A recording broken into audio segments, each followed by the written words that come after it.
Guess what's been happening to me all day, Jesse? What's been happening to you all day?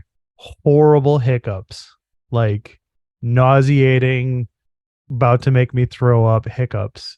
I've had it 4 times today, and there's been only one way to get rid of it, and that is to drink water with the water glass tilted upside down so that you're pouring it into your mouth while you're hunched over the sink. And it feels like you're effectively trying to drown yourself, and your body reacts as if that's what's happening. And that's the only way I've found to stop it. You're waterboarding yourself, basically, is what that sounds like. Yeah. And my body is like, what the fuck are you doing? Stop it. Okay. So if I start hiccuping uncontrollably and throw up on the mic and the keyboard, then we'll have to save that for a bonus episode. Yeah, that's podcast gold. Yeah. Yeah. That's what the audience wants. That's what I want.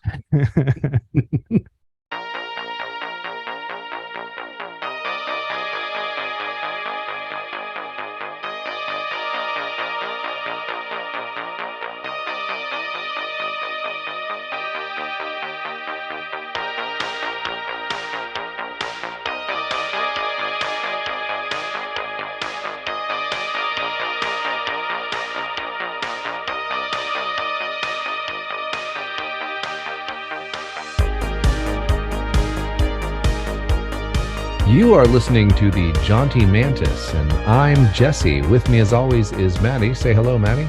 Hello, Maddie. What is our creative question for curious gamers today? Our creative question for curious gamers today, Jesse, is why should you GM? Because it's fucking awesome. Yeah. I agree with that. Do you? Yeah, I totally do. GMing is the best thing ever. It really is. Yeah. So I think while we're on this question, one of the things that you will see around in the community, whatever that means, is there's a GM shortage, apparently. Yeah. Hey, do you run games? Do I personally run games? Uh-huh. Yeah. And I run games, so that's like 2 out of 2 on this podcast alone. A shortage? Maybe the reports are exaggerated. That's true. That's true. But isn't kind of the point of this podcast to help inspire people to become GMs, or am I overstepping the No, I point of this really podcast? think if we had any sort of positive impact, it would be that to be like, we demystify it maybe a little bit and be like, hey, system does cool things, but that's a toolkit. Like you should do this because it's fun. So Right. What are your favorite parts about GMing?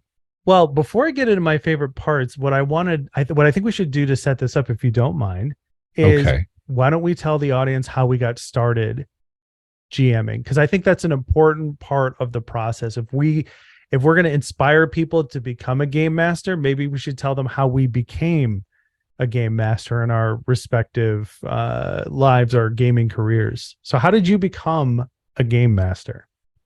Oh God, I'm not sure what, I mean, so the age that I started playing at and the time in the hobby, I think my first little tentative forays were basically just doing what a friend of mine, George, calls White Room, where you'd roll up characters and have them fight to figure out how character creation and combat worked. Interesting. And I don't necessarily know that I'd call that GMing, other than I was the one holding the rule book. But then as time went on, it was basically like I had all these books. I loved the potential of the story in them. And I thought it was probably not going to work very well if I tried to force other people to read them and then run a game. So it was because of a GM shortage, I picked up the DM screen and started doing it. And sometimes I think I like it. Sometimes you think you like it. I like GMing all the time. It's a strange drug that I'm weirdly addicted to. Well, I also think you're better at it than I am. So. No way. I learned it from watching you, Dad. Oh, thanks. Also, give me back my stash. I became a GM because I got a set of books that took place in a strange post-apocalyptic fantasy setting called Dark Sun. I was in like a Barnes and Nobles or a Borders or whatever kind of bookstore existed back then. And I was going through the section with the role-playing games, and I had looked at the Shadowrun book, and I'd looked at, the player's handbook, and I'd looked at it for D&D, and I'd looked at all these other things. And then I don't know how I found it, but I pulled Dark Sun out of the shelf, and I was like, what the fuck is this? This looks incredible. And I had barely enough money in my pocket to buy it, and I bought it immediately and didn't even wait to get back to, I went there with my parents or something, or my brother, I don't remember, but like I didn't even wait to get back in the car. I had it open and was looking at it like as we were walking out of the place. This is the magenta faded edge box with the Brahm cover painting of dudes yelling at each other while holding bone weapons. Yeah. And I was supposed to go to bed that night on time. And as I'd mentioned in our introductory episode, I basically turned off all the lights, got underneath the covers with a flashlight, and basically read everything in that box, like front to back, over and over and over again. And the thing is I realized that we were never the group that I was playing in, we would never play this. That's the first thing I realized. I was like so excited about it. I'm like, this is so cool. This is like this weird thing you can do with Dungeons and Dragons, but it's not like Dungeons and Dragons. Like the halflings are cannibals, and there's these weird thri-kreen creatures that live in the desert, and there's psionics, and what the fuck is psionics? And so I was just in love with it, but I realized that we were never, ever, ever going to play it. And I kind of sat on it for years. And then when I eventually got into a somewhat consistent gaming group, one of the things you were invited to do with that group, because it was a bunch of theater kids, was you were invited to run a game, just a one shot, and it kind of became an expectation in that group. And I was like, this is my chance to run Dark Sun in a one shot. And I'm going to do it in a way where they are temporarily transported to Athens. And they hated it. Oh, yeah. Oh, my God. So here's the thing I admire about stand-up comedians. Stand-up comedians, really the only way, as I understand it, that they can get better at what they do is by going on stage and just eating their balls over and over again. This goes for male and female comedians, like balls as far as, you know what I mean? But you just eat it in front of an audience of people, and that's how you get better. And there's a certain aspect of GMing that I think is like that too. And if I'm good at anything in life, it's because I've failed miserably at it first. And that was one of my first big hurting failures in life, was trying to run Dark Sun for my friends. And they fucking hated it. It was horrible. They were like, don't ever do that again. And so, but I fell in love with the idea that we could run games. And, here's the big secret about me. I didn't run a good game for years. I just kept running games. I kept trying. Anytime there was an opportunity, if the DM was sick or we didn't have enough people to play, I'd be like, well, I'll run a game. And you could hear everybody kind of like, ugh, you know what I mean? And to their credit, they went along with it, and they're not bad people. We were friends. But my point is like, I just kept failing at it over and over and over again until I finally started figuring out how to do it and what makes it work. So that's my origin story with GMing.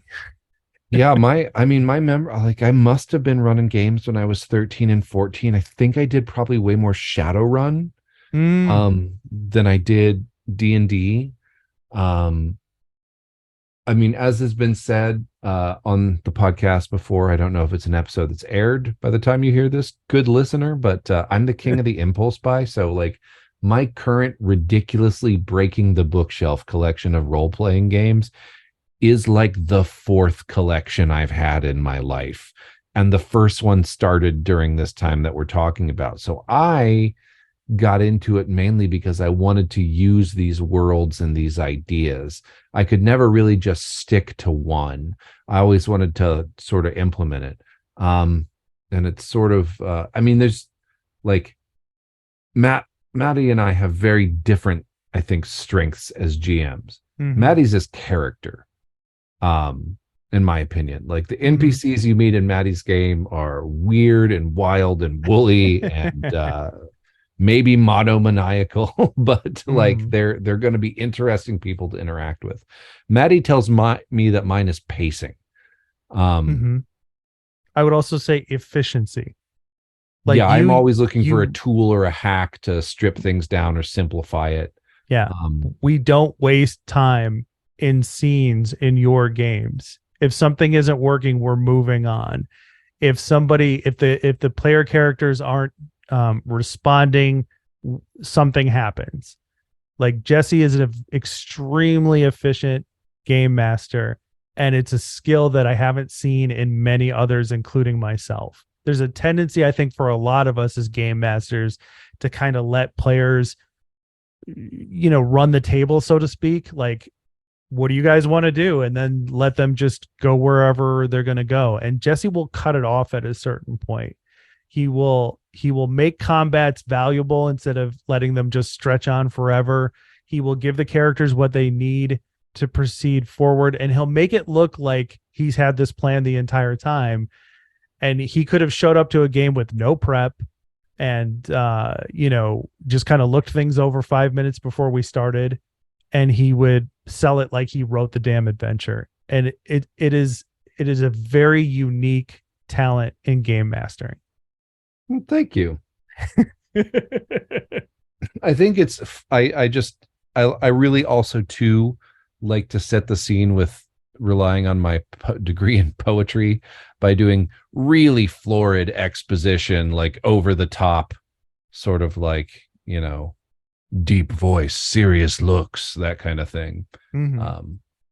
Yeah. And seeing people's reaction to that. Why do I GM? I want to see their reaction. I want to see what happens next.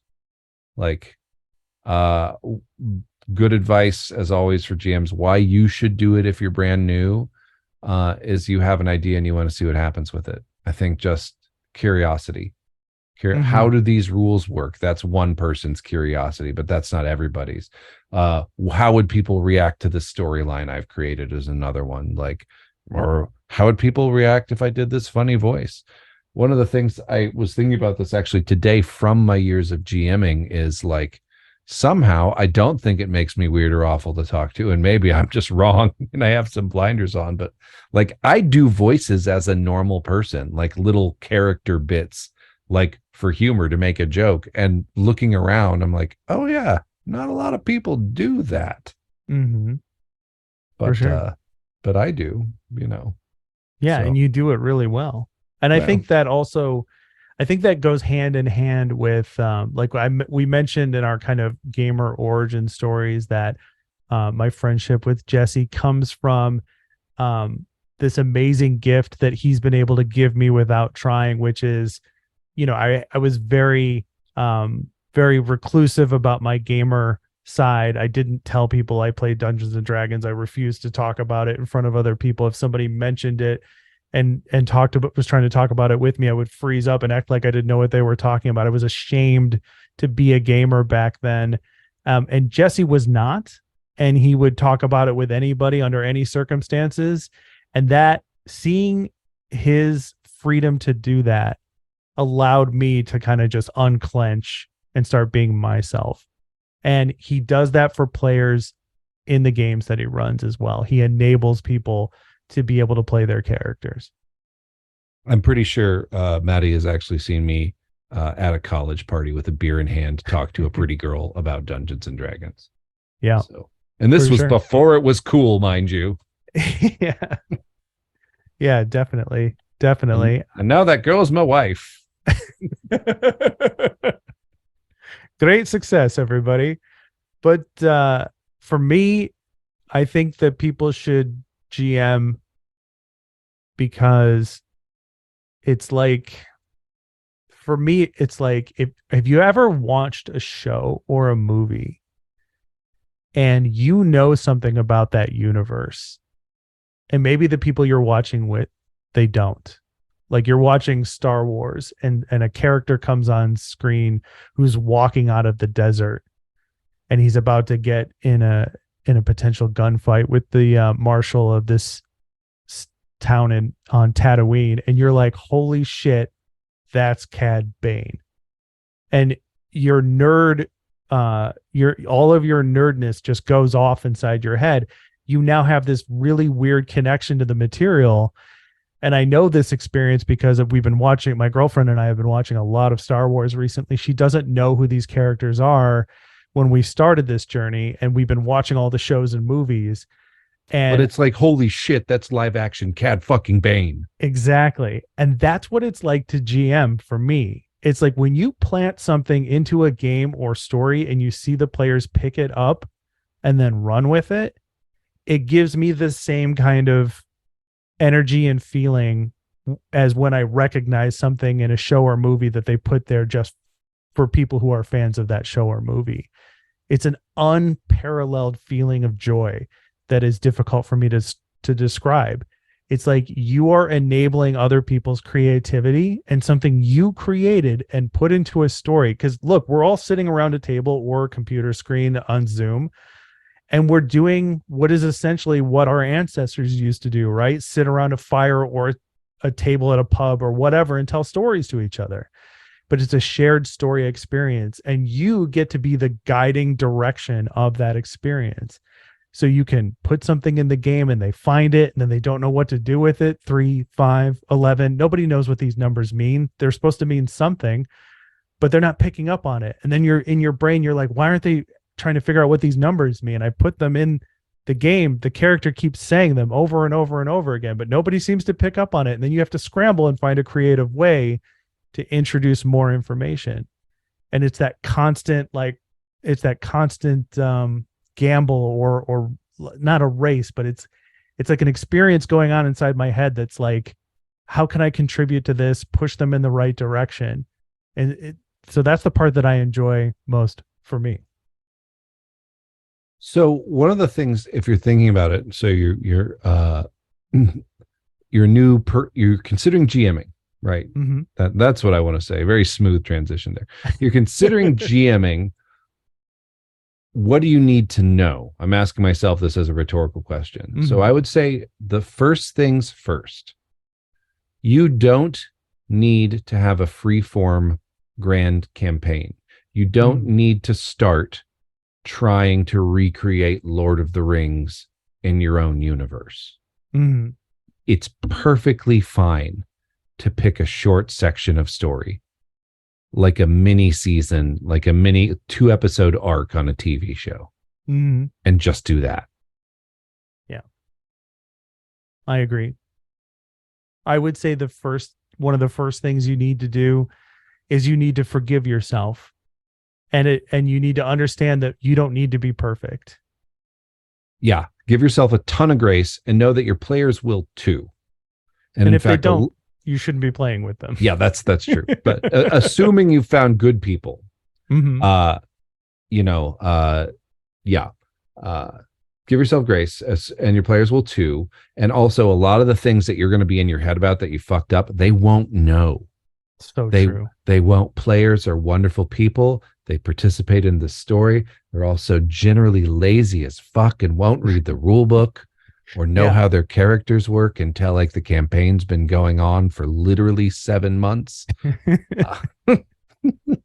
Yeah, you've been playing for like 4, 5, 6 sessions, and all of a sudden somebody's like, what is a Stormcast again? And you were like, you were supposed to do reading. There was a book. You have the book. Do the reading. Made a reading list for don't make a reading list for your players. Save yourself some trouble. Yeah. I think I think you would agree with this. That's another kind of like stage 1 rule for someone who's going to GM is like, don't overthink it. Don't overwork. It doesn't matter how much time and attention you put into something. It's not going to pay off for you in the way that you think. The things that pay off, and maybe you know different, Jesse, and by all means correct me, but for me, I used to write these elaborate Bibles of setting and all of these, creation myths and things that happened and what's going on behind the scenes. And that's the stuff that always never landed very well. The stuff that landed very well was like, oh shit, I didn't think the players were going to do that once they got the goblins out of that prison cell. Wow. Okay. Well, what does that mean now? Well, it means that they could do the following things. And then I go to do one of those following things, and then the group surprises me again. And now we're off running on a part of the adventure that I didn't even have planned, and all of my prep work went right out the window. Yeah. And here's my DM paralysis. We won't go into another DM therapy. I get way up in my head about making my hook too good, making my hook delicately crafted and blah, blah, blah. And you know what the hook is? That people have sat around a table to tell that story. Mm-hmm. So make something vaguely hook shaped. And even if you have to say, here's your hook. Right. You got a hook, you got a line and a sinker, right? So start at the beginning. What do you need? You need a hook. Why do the players care? Do you have to here's another thing you can do too as a starting GM. If you're just starting out, don't let your players make their own characters. Yes. Make them for them. Definitely. That teaches you the rules of the game like nobody's business, creating characters in it. Or, we are living in an age of wonders for getting into this hobby. There is a starter box for just about every game you want to play. Grab the starter box. I just recently had bought the Warhammer Fantasy Roleplay 4th edition starter box. I've run 2 sessions out of it. It's been a blast. Nobody had to make characters, didn't have to do a session 0. They got a little brief of what they're doing. People got it like that.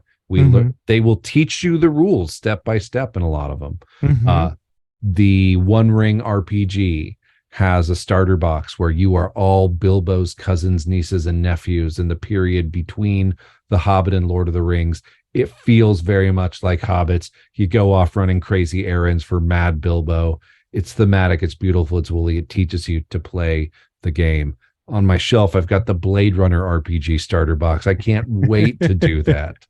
I just bought the Pendragon starter box because one of my bucket lists is playing the Pendragon Grand Campaign, and you got to start somewhere. Right. Buy a starter box or make player characters. Yeah. Or make the characters for the players. And that way you know what they're into because you wrote them. And yeah, exactly. And one of the key things you should do as a GM is look at whether you made the characters or not, the game you're designing should be based around what those characters can do. And if you make the characters, then you know what they can do. So that means you have a leg up on designing that adventure. Yep. I think to go along with that too is especially if this is your first time running the game, tell your group this is a 1-shot or this is 2 sessions or it's 3 sessions. Set expectations. I think player buy-in is so essential. I remember Jesse wanted to run an Exalted game back in the day, and it was like, for whatever reason, I couldn't be less excited about it at first. It wasn't until I looked at some of the books, found a type of Exalted that I wanted to play, and then was able to make that work. But I had this intimidation factor where I was like, okay, so we're going to start this whole other campaign now. How long is this going to go for? What if I don't like it? How do I get out of it if I don't? Am I going to hurt Jesse's feelings? I know he's really excited about this. He's my best friend. I should give it a shot. But if you're worried about, your interaction with the group, just be like, hey, this is a 1-shot, or this is a 3-session game, or we'll be done in a month. Set expectations so that your players are like, oh, okay, so my buy-in for this is very minimal. Yeah, definitely. Yeah. And yes, I would have been very hurt. Because Exalted is the single best setting in role-playing games. It turned out to be a good time. Yeah. Yeah, for sure. What are some key GM mistakes, do you think? What are some early mistakes that get made? I think we've covered one of. I mean, one of them is assuming you have to run this long running epic campaign. Mm-hmm. You don't you don't have the skill to do that yet. Mm-hmm. And your players are not going to give you the buy-in you want, and it's just going to lead you to disappointment and burnout right when you're getting started. Please don't do that to yourself. Right. Worrying too much about rules knowledge, and maybe this is a weird thing for me to say because my brain is wired to think of RPG books rules because Mm-hmm. like I can pick one up and be like, oh, this is how combat works. This is the skill system. These are the token spins. Great. I know it. Mm-hmm. Not everybody does that. Thinking you have to describe all of the rules at once is probably a big one. What do you think? I think early mistakes, I think an important one would be that if you're going to run a game, and I'm a big fan of this, like role-playing games is the perfect environment to steal ideas. If you saw a show you love or liked or an idea, if you want to do the Wheel of Time where men self-destruct if they have magical ability, it makes them insane or whatever, use it, but own it, as soon as you can.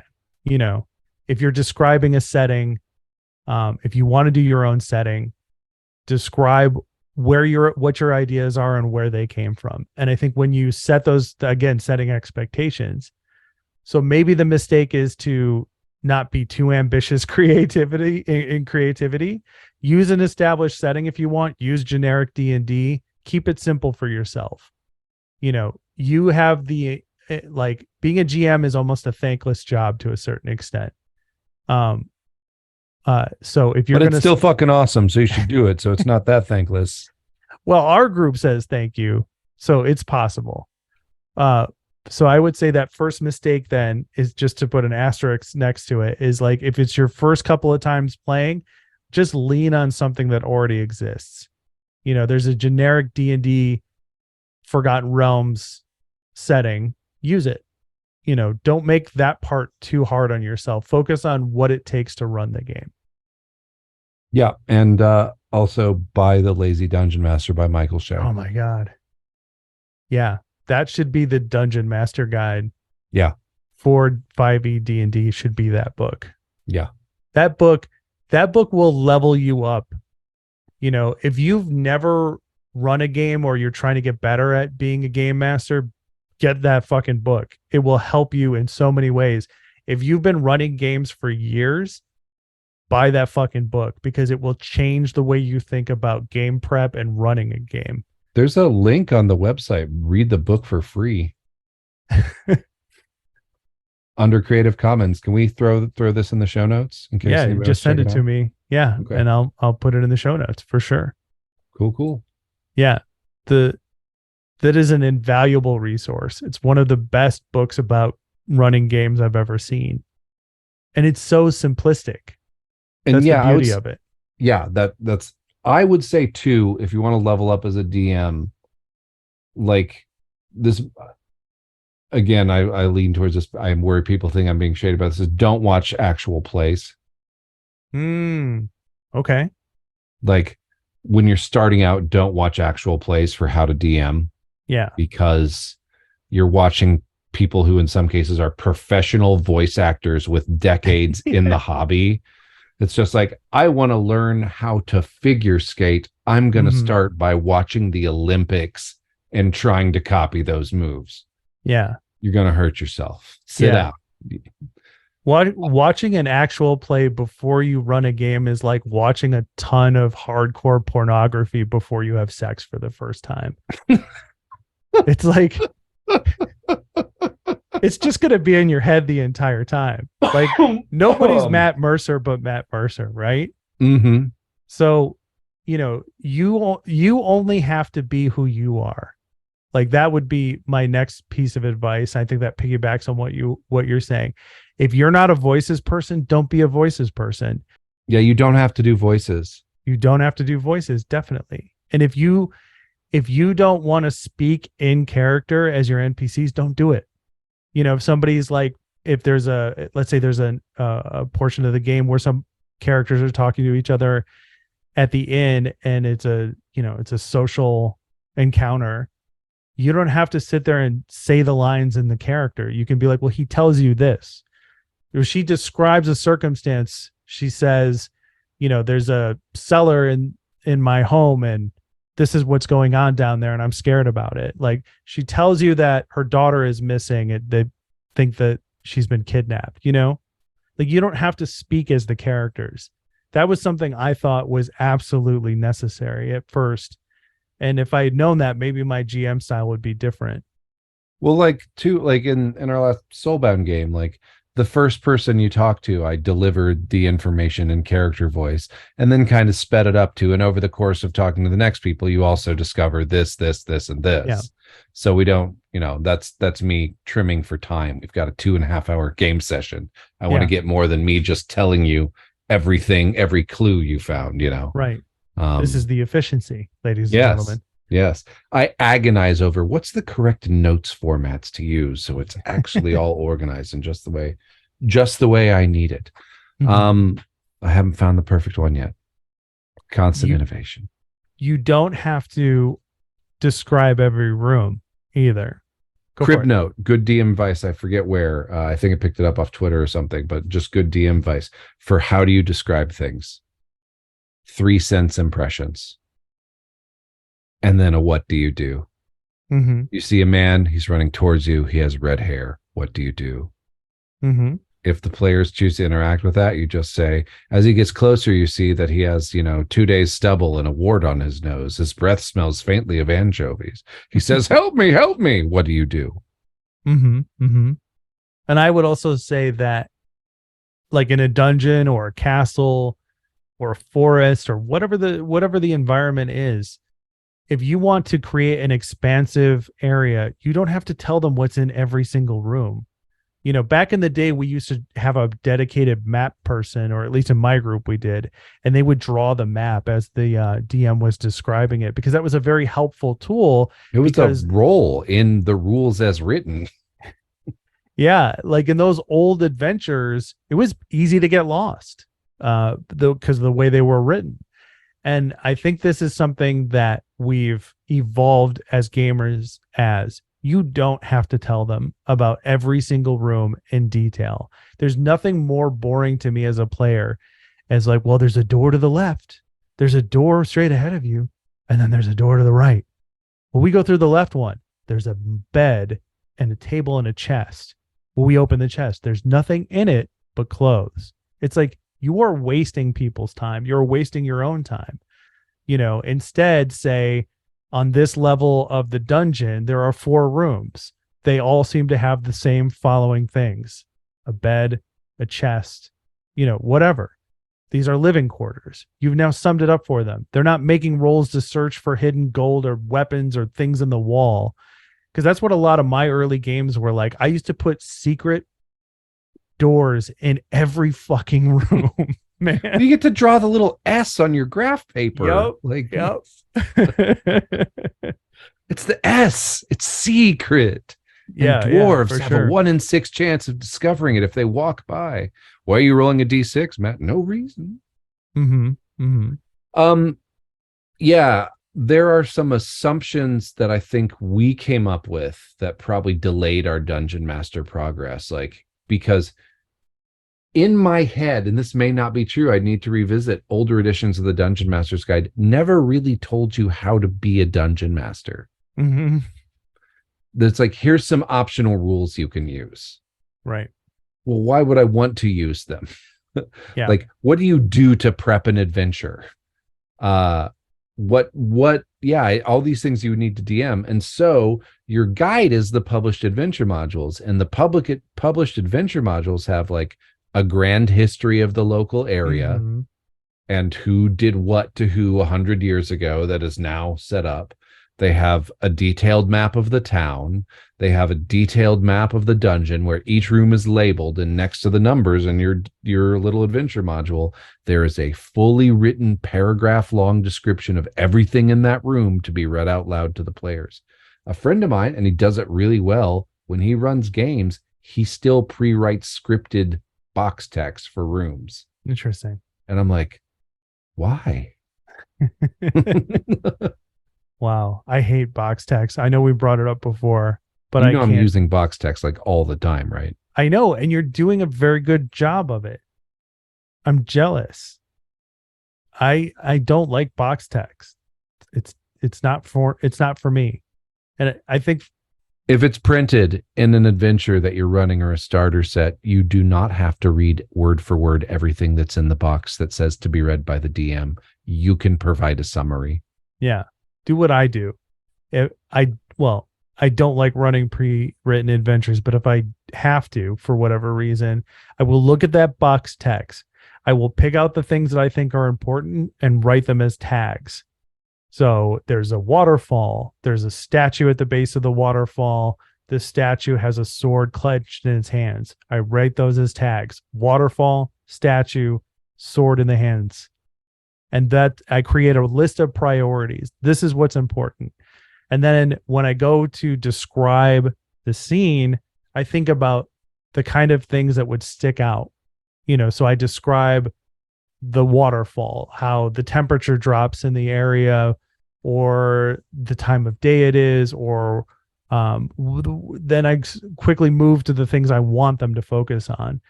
Because it's like, this is still a problem I have. I'll want to describe everything in the scene, but what I should be doing is zeroing the players in on the things that I want them to focus on. There's a waterfall. There's a statue. The statue has a sword clenched in its hands. I don't think that I think the term game master is kind of an outdated term, don't you? I mean, I keep defaulting to dungeon master despite like having way more Shadowrun experience actually in my early days than I ever did D&D, but I think the word master should be changed to something else, and not because of the connotations of the word master. That's everybody else's decision. If that triggers you and that needs to be changed for your group, have that conversation with your group. But I don't think the word master, game master, is accurate. Like I would say game facilitator, game enabler, facilitator, something like that. Like it's not your job to be the master of the universe. There's that Dead Alewives Watchtower joke where he's like, I'm the dungeon master. Every potion you drink, every sword you find, I put it there. Like you are not a god of the role-playing game. You are your friend's helpful guide into a story, a shared story experience in which you're all just having fun together. So it's not your job to be in control of the universe. It's just your job to direct it and then be the arbiter of the rules. Yeah, respond with what makes sense in the story and the rules. That's basically all you got to do. And then your prep for next time. Okay, I'm curious to see what happens when this happens. That's the thing you prep. You do not need to populate an entire town when you're prepping. Keep your prep basic, just what you need to play the next session. And one of the things I got this again thrown out to Kevin Crawford, signed nominee, into the session. Ask your players, so what do you guys want to do next time we play? What's your goal? Yeah, for sure. Unless it's obvious, like it wasn't like, what are we doing next time we play? We're fighting these assassins. So let me ask you this then, Jesse. What is a GMing goal you now have for yourself? How long have you been a game master or dungeon master or whatever, a game facilitator? How long have you been in this role? And what's something that you want to achieve next? 33 years. And what's a goal you've set for yourself? What's something that you want to do after all this time? I want to run my own campaign that I write myself. Wow. I've never done that. You've never done that? No. Okay, this is interesting. How come to fruition? I've started campaigns. I've never run one to completion. That's mine. Okay. I've run The Curse of Strahd, and that was great. That was the first campaign, actually, that we finished that in the middle of the pandemic. That's the first campaign that I've ever finished in my entire life. Mhm. And then with another group, we did Descent into Avernus, and that is the second campaign I've ever finished. And I don't Gotcha. know that I need a 10 level progression one, but I would really like to, on my DMing bucket list, make my own campaign. Not to say I still wouldn't steal stuff from published adventures because I do that Steal all it. the time, Yeah. but make my own campaign and run it. Mm-hmm. How Yeah. about you? I want to run a game completely on the rails, which I've never done before. And I've given it a fair amount of thought so far. And I have to admit, this is way more difficult than I thought it would be, because I still want to have a genuinely enjoyable gamer experience for my players, but I want to direct them exactly where I want them to go. I don't want to give them the choice of what they could go other places if they want, right? So let's say the game starts off with the player characters have been captured. They're on a prisoner wagon. They're chained to each other. There's a moment where they get free. The wagon gets overturned. The horses run away. And let's say the player characters heard their captors talking about a town. I want to run a game where I'm like, you are going to that town. How do you get there? Like that's the kind of on the rails game where it's like this is what's going to happen. You tell me how you got there. What kind of, how did you make sure you had enough food and water? Like like that kind of thing. I'm still trying to get it through my head as to what this would look like. I didn't run games on the rails. I haven't done that since I was a kid, and I got pissed off if they deviated from the game that I wrote. But I run games completely differently now. It's a much more improvisational style. It's more of a writer's room style, as we've described before. You're walking through the forest. What kind of sounds do you hear?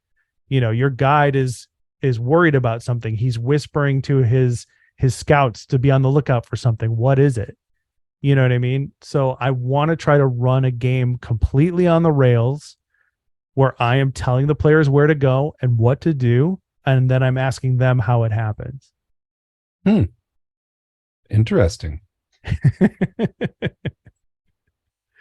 We should have an episode about building a campaign setting where we can like draw out your ideas for what you want to do. If you don't I'm mind. using an established campaign setting. I got this book. I'm going to talk about this book for a second. Oh, okay. Go ahead. Okay. So, counterpoint to the Spelljammer episode, I got this 5e book just because. So, one of my gaming loves, sorry, I keep going back, context. I love lizardmen. I love non-human characters, and I love the fucking Stone Age. I don't know why. I love the Stone Age. The only thing we ever did is Matt and I made Neanderthal brothers. And one of them was a rogue. But I love the idea of playing in the Stone Age. Like, maybe it's something similar to Dark Sun because of the non-metal weapons and whatever. So the people at Atlas Games published this book called Pangea, which is Stone Age gaming. And when everything we talked about Spelljammer missing, this book has it. Oh, wow. This book has like a 1-for-1. Like in Stone Age gaming, in medieval fantasy gaming, you would have this. This is what it would look like in a Stone Age. Here's a chart like early on in the book, so you can start thinking about it. What does a castle look like in a Stone Age gaming? A well-defended hearth fire of a rival clan, cool. And then when they get into the faction section, they have like 12 threats that are these like world defining dangers that are just out there in the world. And each one is written as, in a campaign that features these as the prominent threat, this is the kind of thing that's going to happen. Here's 4 little threads for adventures in this for player characters level 1 to 4. It's 1 sentence. Take this to here, do this. Here's the 5 to 8. Here's the 9 to 12. And so on, all the way up to 20th level, where you're facing off against whatever this massive world-shaking threat is. And I'm like, that's what I need. Mm-hmm. It's brilliant. I love it. It's got great art, super colorful. Well, I want a book review from you for a bonus episode. What do you say about that? Sounds good. Awesome. Sounds like a great book. Yeah, no, I was really excited because I was at kind of at a place where I'm like, I think I'm done with 5e. I don't think whatever next, is that what it's called this time, or Whatever. D&D It 1? doesn't Yeah, I matter. don't know. Like I'm like, I'm probably gonna pick up Planescape and then I might call it, sort of no longer be actively collecting Mm-hmm. D&D 5e stuff. And I don't know I want to run it anymore. And then this book came out and I'm like, I actually don't think there's a system that does what this book is asking for better. So cool. Like, Nice. Yeah, I think I'm done with D&D for a while. Like I'll still play in a D&D game, but for running games, I'm definitely going to start looking. Well, I've already um I mean if I did a book review it'd be on the Cypher system because I've been reading that book. I bought that book from Monty Cook Games. Montgomery Cook, you beautiful bastard, I read your book. so story about that quote right there. Monty Cook is he wrote Dungeon Master's Guide 3.5, right? I think he also wrote the Player's Handbook. He Yeah. and those people are the one like those that creative team, if I'm not mistaken, also worked on the Cypher system and Numenera and the Strange as well. Yeah. Yeah. But so he was a big name sort of before. I feel like there were a lot of big names outside of people who actually worked in the industry. At least I knew who he was, which was surprising. Reminder then, banter topic. Artists, do you know their names these days? Okay, anyway. Mm-hmm. And I met him at Gen Con, and he had this campaign setting called Tolis that was like this Mm-hmm. like 400, 500 page book about just this one city as a campaign setting for your adventures. And the Bane Warrens was the adventure he wrote that was set in Tolis that had things like a troll that could ethereal jaunt and detect thoughts, or like a hag with a ring of wishing with one wish on it as bad guys, a party of shape-changing monsters that were rivals to the PCs that are going to try and kidnap you. I mean, it was just wonderfully weird, wild, and sort of brutal, but not in an old school, like, you're just fucked because you touched the wrong thing way. Mm-hmm. And I met him at Gen Con, and I said, "Are you Monty Cook?" And he's like, "Yes, I am." And I just said, "You magnificent bastard. I read your book," which is Patton, quoting the movie Mm-hmm. Patton. Yeah, George C. Scott. So Yeah. There's always I don't like being a fan of things specifically, and I don't like treating people like celebrities, but Montgomery Cook that's as close as I get when it comes to gaming. I will gush about this guy's work. well, if you want to get over that, you can read Monty Cook's World of Darkness. Okay. All right, maybe that'll be my book review. But anyway, Oh God, that'd be fucking hilarious. Okay, sorry. That take was us out, mean. Jesse. Do we have anything else? No, I don't think we do. You have been listening to the Jaunty Mantis. I am Jesse. I'm Maddie. We are both eternal DMs, but we get to play sometimes. And if you are looking for us, we are at Jaunty Mantis on Twitter and also on Threads. We do What not is have an email. X? What? What is X? Oh, Twitter. You didn't hear about this? No. So today, Elon Musk revealed that he's rebranding Twitter as of today as X. Why? Because he think it sounds cooler and no one will tell him no because he has an insane amount of money. I don't know. Here's the best two factors that I've learned about this, and these are, to me right now, unconfirmed internet rumors, so not gospel truth. The logo that someone gave him is just a monocode font that they didn't pay any licensing to. Brilliant. Like, so they can't protect the logo from being used by other things. And Microsoft has a trademark for X because of the X font. Because of course they do. as a company name. X Mhm. is trademarked by Microsoft, which and so it went live like on your phone screen. It was like it says X on it, but still says Twitter underneath. Yeah. Weird. Yeah. And they didn't think it through at all. And it's just like, oh my God, man, you took a well-established thing and then was like, I'm gonna go in like it's a startup. Okay, anyway, that's besides the point. Well, wait a minute. You know, Twitter was terrible before Elon Musk got there. He just Yeah, now it's surprised just us all by worse. making it worse somehow, which none of us thought was possible. Well, maybe some of us did, but I didn't. Yeah. Anyway, we're still on Twitter, or as it's called, X. Yeah. Look for us, seek us on X. X marks the spot Mhm. at John T. Mantis. Or Juan T, because I spelled it wrong. So it's like Juan. Like Yeah, that's now part of the established podcast lore.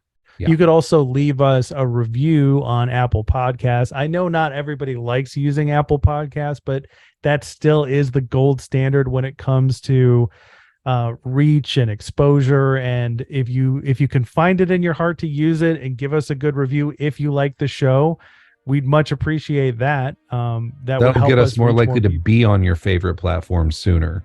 Yeah. We will be. We'll start getting on other platforms very soon. Yeah. We're on For sure. Overcast. Yeah. Okay. That sounds good. Yeah, it's a good thing. So go, I don't know, play some fucking games or Go shit. play some fucking games. Is that that's it, right? I think, yeah, until we come up with something better. I don't think we ever will. Okay. All right. Get out there and play some fucking games.